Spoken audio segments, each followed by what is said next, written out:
claiming that he was, quote, God's last prophet. Jeffrey Lundgren ordered his followers to murder and bury the Averys, a family of 5 whom were members of his church, due to the claim that the patriarch, Dennis Avery, had not disclosed to Lundgren all of his personal assets. According to followers' admissions, Lundgren later went inside the barn with a church member named Ron Luff, luring Dennis Avery into a place where the other men waited by asking him for help with equipment for a supposed camping trip. Avery then was gagged and dragged to the place where Lundgren waited. He was shot twice in the back, dying almost instantly. Luff then told Avery's wife, Cheryl, that her husband needed help. She was gagged, like her husband, but also had duct tape put over her eyes and dragged to Lundgren. She was shot 3 times, twice in the breast and once in the abdomen. Her body lay next to her husband's. The Avery's 15-year-old daughter, Trina, was shot twice in the head. The first shot entered but ricocheted off of her skull, missing her brain, but the second shot killed her instantly. 13-year-old Becky Avery was shot twice and left to die, while 6-year-old Karen Avery was shot in the chest and head. Charles Manson. According to group member Susan Atkins, the members of the family were convinced that Manson was a manifestation of Jesus Christ and believed in his prophecies concerning an imminent apocalyptic race war. To prove their allegiance to Manson, members of his cult killed 7 people on his orders in 3 different incidents in California in the late 1960s.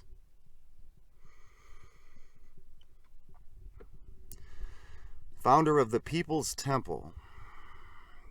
Jerry Jones began preaching that he was the reincarnation of Father Divine, Mahatma Gandhi, Jesus, Gautama Buddha, and Vladimir Lenin.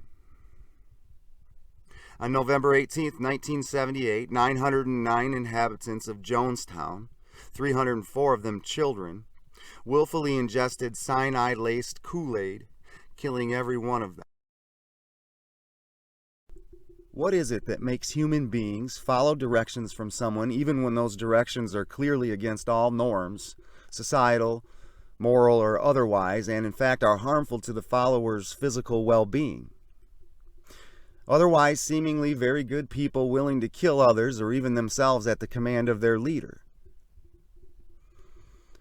This presentation will look at the psychology behind this, what seems to be phenomenon, and explore the possibilities that this understanding of the cult mind, if known by those in control of most things today, could be weaponized and then used upon the populations. First, we must understand the psychology behind the cult mind as best we can determine. According to an article from February of 2021 from psychologydegreeonline.com, there are 10 things to know about the psychology of cults. First is the fact that cults are attractive because they promote an illusion of comfort. Humans desire comfort, and in a fearful and uncertain world, many turn to cults because they tend to promote exactly that. Folks, remember that sentence because we'll be coming back to that. Fearful and uncertain world. Continuing, John Patrick Peterson, a psychologist at Caltech, has pointed out that cult leaders often make promises that may seem totally unattainable to others, but are offered by no other group in society. Such things might include financial security, total health, constant peace of mind, and eternal life, the things every human desires at the deepest level. The second thing the publication says is that cults satisfy the human desire for absolute answers. And now I'm adding something here, but I'll say absolute answers could also be known as truth. Cults satisfy the human desire for truth. It speaks on this desire, saying that today's world is a tough one with more abstract issues than there are issues that are black and white. As Dr. Adrian Furnham describes in Psychology Today, humans crave clarity. Many people join cults because they believe they're being offered solid, absolute answers for questions such as good versus evil, religion, the meaning of life, politics, etc. Many cult leaders promote messages that are simple and seem to make sense. the exact opposite of what we're often provided with in typical everyday life. Now, the third and fourth thing on this list sort of go together, and you'll see why. The third thing to know about cults is that those with low self-esteem are more likely to be persuaded by a cult environment. It explains, saying that people are often surprised to learn that those who join cults are, for the most part, average people. They come from all backgrounds, all zip codes, and all tax brackets. But research done in the past 2 decades has found an interesting pattern. Many people successfully recruited by cults are said to have low self-esteem. Cults generally do not look to recruit those with certain handicaps or clinical depressions. However, people with low self-esteem are easier to break down than build back up in an effort to teach them that the cult is the supportive environment they're looking for. And the fourth one goes along with low self-esteem. It says the fourth thing to know is that new recruits are quote-unquote love-bombed. It says once people have been recruited by a cult, they are often love-bombed. This odd phrase is commonly used to describe the ways in which someone with low self-esteem is consistently flattered, complimented, and seduced in order to train their brain to associate the cult with love and acceptance. Next, it says that women are more likely than men to join a cult. It explains by saying that according to various research, women make up a whopping 70% of cult members around the globe. Psychologists have different ideas about why more women than men join cults. Dr. David Bromley of Virginia Commonwealth University points out that women simply attend more social gatherings, either religious or otherwise. This makes women statistically more likely to join groups that will ultimately victimize them. Others suggest it has to do with the fact that women have been oppressed for much of human history. Therefore, they're more comfortable being under an authority figure. Others, like Emma Cline, the author of the best-selling cult-themed novel The Girls, theorizes that young women are often taught to seek the attention of men and to wait for quote-unquote rescue. Joining a cult, says Cline, is a way for many young women to feel as if they are, quote, seizing their destiny. This publication then points out that many cult members have rejected religion. Dr. Stanley Kath, a psychoanalyst and psychology professor at Tufts University, has treated more than 60 former cult members over the course of his career. From this unique first-hand experience, Kath has noticed an interesting trend. Many people who join cults have experienced religion at some point in their lives and reject it. Perhaps this is surprising considering many cults tend to be religious, or at least claim to be. But Dr. Kath asserts that this trend is a sign of something deeper. Many of those who join cults are intelligent young people from sheltered environments. Growing up in such an environment, says Dr. Kath, often means that many have a history of failing to achieve intimacy or blaming others for their failures and of constantly striving for perfectionistic goals. These characteristics make them prime targets for cult recruitment. And folks, again, I'm going to butt in. It said many have a history of blaming others for their failures. And ladies and gentlemen, this is synonymous with the victim mentality, victimhood, a destructive mental disorder. The seventh thing to know about a cult is that cults maintain their power by promoting an us versus them mentality. Now, I've got to chime in here and ask you folks, are there any bells or whistles going off in your heads right now as we go over these 10 things to know about cults from this Psychology Online article? Maybe there will be soon. It explains this by saying cults prove powerful because they are able to successfully isolate members from their former non-cult lives. One of the ways cult leaders achieve this is to convince their followers that they are superior to those not in the cult. This us versus them mentality ultimately leads to cult members isolating themselves socially from friends and family. They replace those relationships with new ones inside the cult. And butting in again, an us versus them dialectic is also a form of radicalization, as done all throughout the world over the last 45, 50 years at least by those in control of things. 8 is that cult leaders are masters at mind control. It explains in detail that cult leaders convince their victims to separate themselves from society, give up personal possessions and sometimes huge sums of money. They convince people buy into whatever they are promoting. To do all this, a cult leader must be a master at mind control. Ways in which leaders gain control over cult members vary, but some popular methods include public humiliation. New cult members may be love bombed shortly after their arrival, but once they are established members, cult leaders often maintain emotional control through various exercises meant to publicly humiliate a member. One such method involves someone sitting in a chair surrounded by other members, at which time they are required to admit their recent failures, their base thoughts, their shortcomings, etc.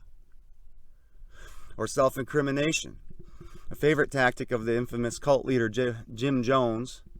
Self-incrimination requires cult members to provide their leader with written statements detailing their individual fears and mistakes. The cult leader can then use these statements to shame individual members publicly. Brainwashing. And folks, listen real closely to this one. It says, cult leaders are known to repeat various lies and distortions until members find it difficult to distinguish between reality and cult life. Does Goebbels come to mind? Orwell? If you repeat a lie over and over enough times, to some it will become a truth. Paranoia. To maintain a false sense of comfort, cults often rely on paranoia tactics. Cult leaders convince their victims that a group, their families, and/or the government is out to get them, but that the cult can provide safety. Once a cult member comes to the conclusion that their families and country cannot keep them safe, they begin to worship and put all of their faith in their cult leader. Jim Jones was especially skilled at this mind control trick. He would encourage members to spy on each other and consistently spoke through loudspeakers at all hours of the day so that cult members would hear his voice whether awake or asleep. The ninth thing to know is that cult members often have no idea they're in a cult. Although it can be obvious to those around them, people in cults often don't realize what they have become a part of. Psychologist Dr. Margaret Thaler Singer spent most of her career studying the psychology of cults and brainwashing. She found that most people enter a cult willingly, without realizing the power it is bound to have over them. Singer theorized that this is partly because some people are more willing to see the perceived benefits than they are the potential dangers. She also mentions that many people assume cults are only religious, though in truth, cults can also be political groups, lifestyle groups, or business groups.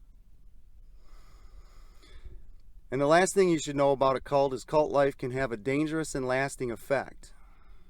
Cult victims often spend years overcoming the emotional damage incurred during their time spent in a cult. Psychologists who treat former cult members routinely describe the long-term effects being in a cult environment can have on the human body. Dr. John G. Clark Jr. is a Harvard psychiatry professor and the co-founder of a nonprofit group which treats former members and their families. He specifically mentions that the symptoms of temporal lobe epilepsy are similar to those seen or reported as resulted from cult conversions. Increased irritability, loss of libido or altered sexual interest, ritualism, compulsive attention to detail, mystical states, humorlessness, and sobriety, and heightened paranoia. No matter the publication or the professor or psychologist, while some differ, most all agree on 4 things that draw people into a cult. Those 4 are: 1, they want to belong to something important, and this goes along with the low self-esteem that we spoke of a few moments ago. Second is they feel a deep sense of fear of their external environment as it currently stands. And this goes along somewhat with number 3, which is there's usually always some sort of doomsday type scenario on its way. Fourth is that they seem to only see a better world through the lens of their cult. Now let's go back and break these down a little bit more, shall we? First is that they want to belong to something because they have low self-esteem. Dear listeners, if you subscribe to this channel, and if you watch the videos here, you'll know that we have spoken about Facebook and how it's a tool that makes people, especially children, but all people, highly insecure.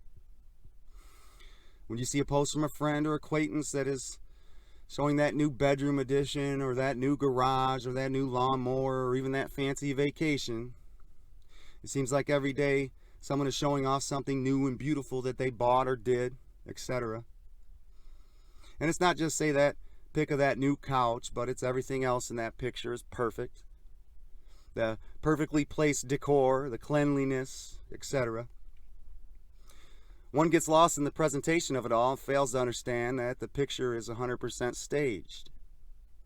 Most folks stage the picture in order to show a perfect picture. However, it's usually not the full truth.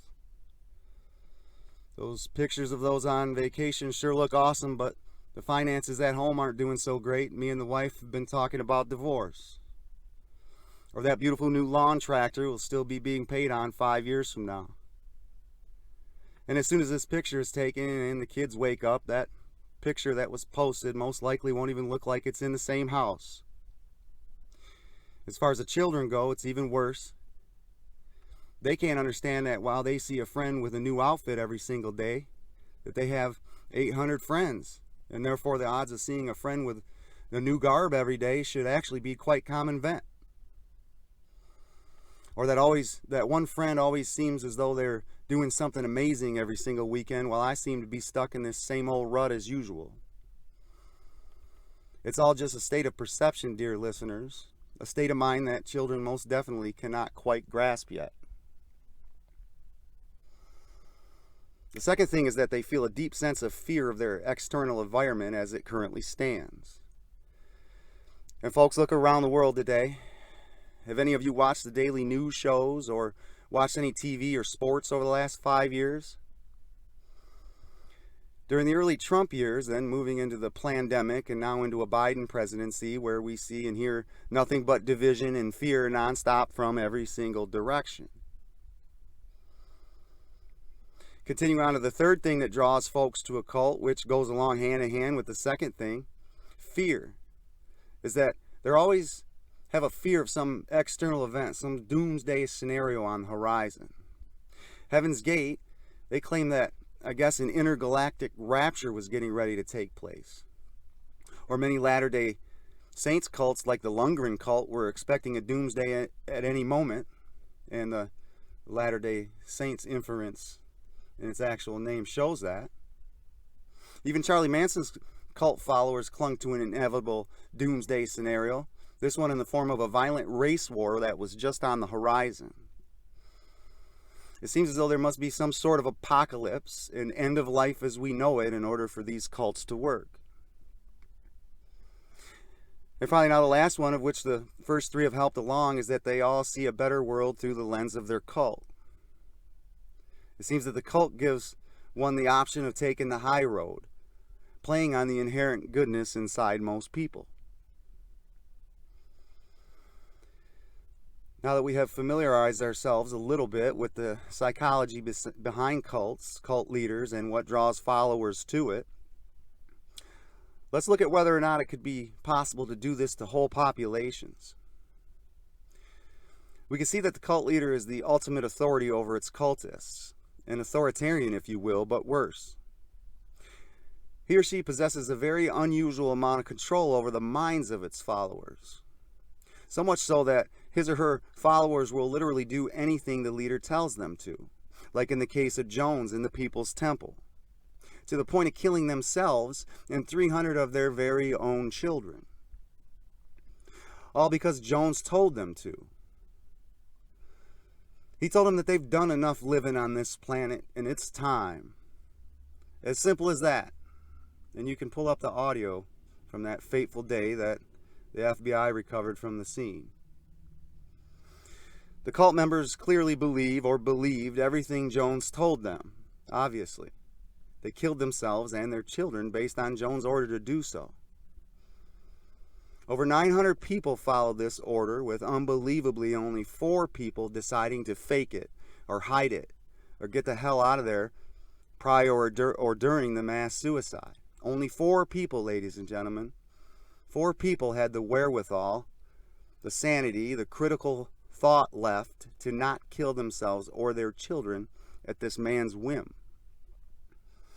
It seems to defy any kind of logic. Blindness.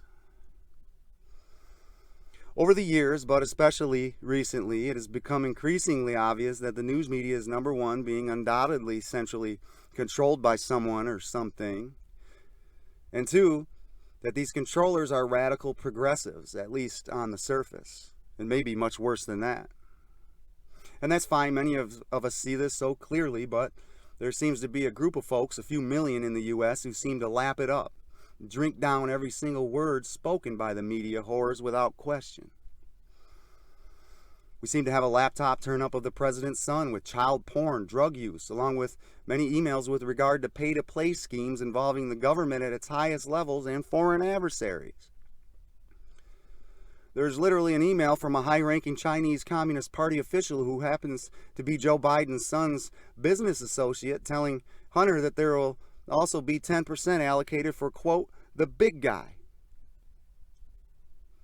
When the media finally decides to talk about it, their narrative is that the laptop may or may not be Hunter's, as it could be Russians, supposedly claiming that the Russians somehow are faking the whole ordeal. No proof and no investigation, though, just their theory. And the mind-dead liberals, and folks, it's not just the liberals, it's a large swath of the R party too. And we heard you, George W., on the 11th. We heard you. Rhinos, as they say. Or controlled opposition, as I call it. And the brain dead accept this excuse without question. Or maybe more recently when the president says that no American will be left behind in Afghanistan, but then thousands are left for dead. When asked about this, they claim that there's only a, quote, handful of Americans left out there, and we can't just blindly bring them all back due to the need to vet them for safety purposes. All the while allowing thousands of immigrants to cross our southern border daily without a clue who any of them are. But the sheeple or the cult members simply nod their heads in agreement, continue to take in the indoctrination without any real critical thought. Why is this?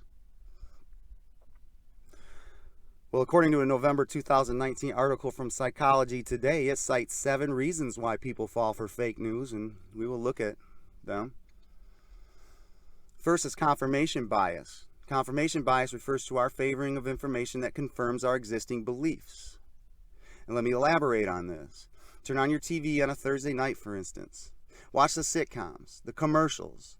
Maybe later flip to the Thursday night NFL game. That night, switch to the late shows. The next day at the grocery store, pay attention to the merchandising displays. Check the packaging on your products. Notice the messaging. Then on Friday night after you get home, turn on the news.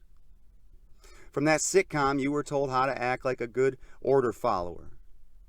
Those commercials told you how bad of a person you are if you don't get vaccinated. The NFL commentators, like Troy Aikman back in the fall of 2020, will insert their politics upon you as he accused President Trump of wasting money by having fighter jets fly over the stadium in the fall of a 2020 football game, claiming to his viewers that, quote, you won't see this kind of wastefulness with a Biden-Harris administration, end quote.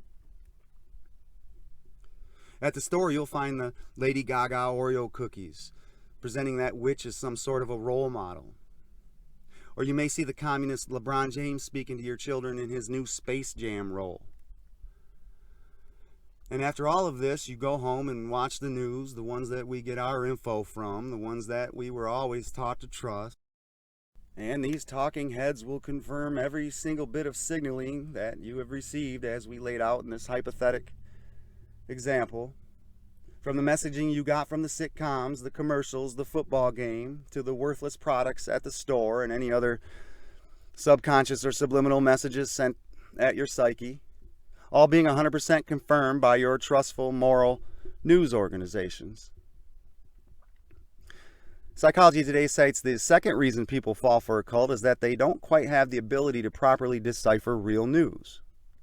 It says such evaluation involves digging deeper into the article and assessing the sources of the claims, looking for evidence rather than opinion, searching for replication across other news outlets, and assessing the credentials of the author, publisher, and/or website. But it goes on to say that this is a simplified version of what is required. It's quite an abstract concept, and as a result, people may lack both the skill and care to apply such higher order thinking. Folks, in today's world, deciphering truth from lies is considered, quote, higher order thinking. And so, as spoken about in other videos on this channel, with the control that the bloodlines have had on our school system, they've managed to pretty much eliminate most critical thinking completely from the minds of 2 generations of our children. Make it so that this higher order of thinking is a very uncommon trait for much of the country. Continuing to the third thing. The third thing that they cite is attention and impatience. It says that in today's world, it can be argued that we have a surplus of information. We don't read everything in our social media news feeds. We scroll past articles that are unimportant or uninteresting to us. We don't pay attention to them. Sometimes we barely read the headlines. If we do manage to read the headline, that might be all we read.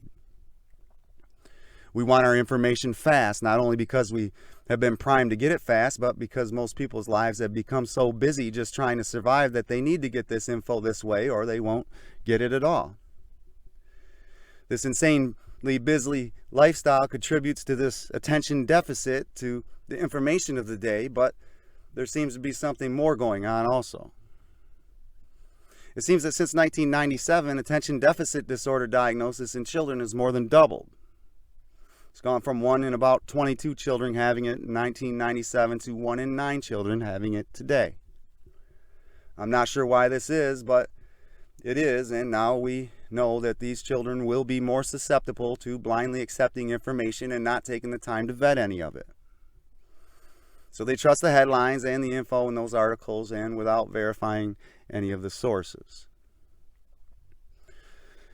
The fourth reason they say folks blindly believe the corrupt news networks is that we are cognitively lazy, and I will second that.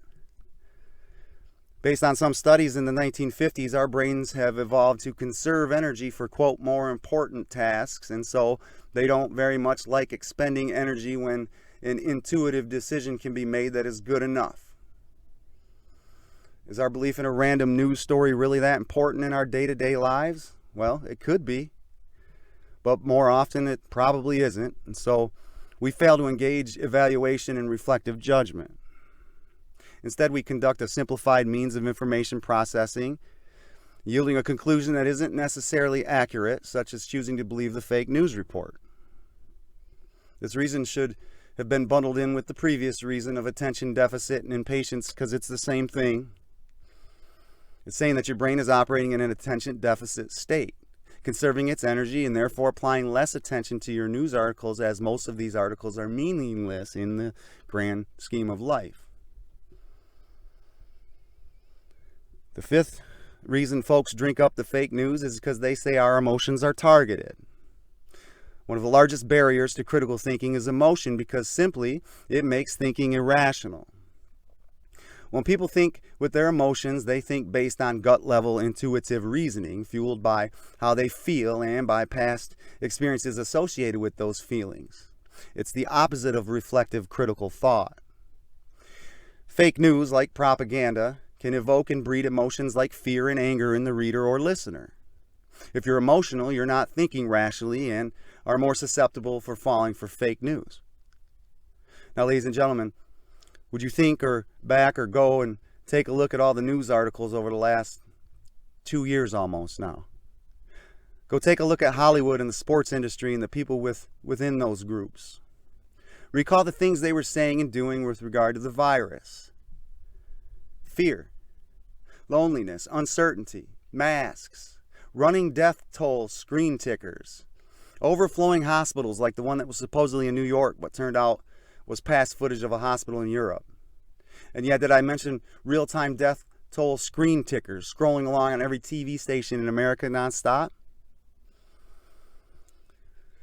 Folks, in case you haven't already made the connection, I'm contending that those current bloodline controllers in charge today have utilized much of the cult leader psychology in order to trap the citizenry of the world into a cult trance. And it seems like they are also attempting to make the world populace more susceptible to cult and cult leader psychology by creating circumstances in our daily lives that cause us to fall into these deficient mental states like attention deficit, or this sort of fear paralysis, or this use of confirmation bias against you, or the dumbing down of the citizens as they've done, putting everyone into the most prime position possible to eventually fall victim to a cult. The sixth reason folks believe the fake news is reiteration. The illusory truth effect, the Goebbels. The illusory truth effect refers to the phenomenon in which the more we have been exposed to certain information, the more likely we are to believe that information. Now, folks, when you control almost the whole of our reality, this is very possible to control. Just take my example earlier about watching the sitcoms, the commercials, then you hit the supermarket, and you read all the programming on their packaging. Then you come home and watch some sports and some late shows, and they're all saying the same exact thing, only presented to you from their unique individual lenses. It's reiteration, dear listeners, at a highly refined degree. The seventh and final reason given for folks falling for the fake news is a doozy. This one helps you understand why Facebook was a DARPA-funded defense program that the CIA decided to instead go public and deploy upon the world. The seventh reason they give is social pressure, folks. An example is how the media demonizes someone who may choose to be anti-vax. The politicians then speak on it. Then Hollywood and sports get online and spout the narrative, and then all of a sudden, if someone declares their choice to not vax online somewhere, they are attacked from all directions. And many of those attacking aren't even real people, they're bots. Fake Twitter accounts, for instance, computerized users who help add to the psyop that you, in your opinion, are a minority one, when in reality it is a majority opinion. And maybe a good example of social pressure in person rather than online is a study done that showed that the ratio of American psychology professor or lecturers voting for a liberal presidential candidate has grown from 4-1 to 14-1 as of 2012, with further research suggesting that this gap is increasing more as of 2015. And folks, this would be a classic example of peer pressure, but in person. It seems, and as we individually looked at each one of these, it seems that many of the same things that make one susceptible to a cult are the same things that make folks blindly believe the media pundits. Cognitive deficiencies, no ability or time to verify claims, always being reminded of some sort of doomsday type event. Trump will have us in a war, COVID, climate crisis, etc. It seems that the news media is sort of the cult leader, the ultimate authority to many, following and believing every word they spout, even to the point of many sheep taken to the streets in the summer of 2020 to burn down the cities that they lived in. All fueled and drug out by the media, if your memories serve you correctly. These media heads seem to play on a person's inherent goodness, giving them cover to get loud or riot, etc., through the lens of racism, sexism, misogyny, equality. The sheep feel good now. They've done their part. It also seems as though our world that we live in is a world that makes conditions that cause deficiencies in our psyche that make us more susceptible to fake news and to falling victim to a cult. Almost as though it's being done by design. Cults, and let me say first that there isn't much information out there on this, but cults even force its members to be branded, like NXIVM did, like cattle. But other cults have branded their followers as well, like this Indian cult who has its members wear red at all times, or this one that have their members dressed sort of like Amish, or the Heaven's Gate cultists and their Nikes. I can't find any psychological studies on this particular phenomenon, but I find that very interesting. To me, it seems as though it's their way for you to show submission to them and the cult. And if the bloodline controllers are currently trying to turn the world into one big cult where they are the leader, of course, then they too have a uniform or a brand for you to be identified by. I'd like you folks to understand some of this psychology behind cults and their leaders. Understand it enough to where you can identify it when you see it. This way you may be able to protect yourself against it. If you enjoyed this presentation, please like, share, and subscribe. And folks, on a quick side note, through research for this video, I didn't speak on it here, nor did I in the videos I've done on communism, speak on Jerry Jones and his Marxist ideology.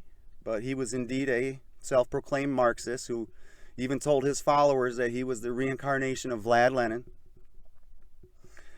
He was also a national name before getting into preaching, as he was called in to testify in Congress in the 50s by Joe McCarthy and his communist sympathizers' investigations.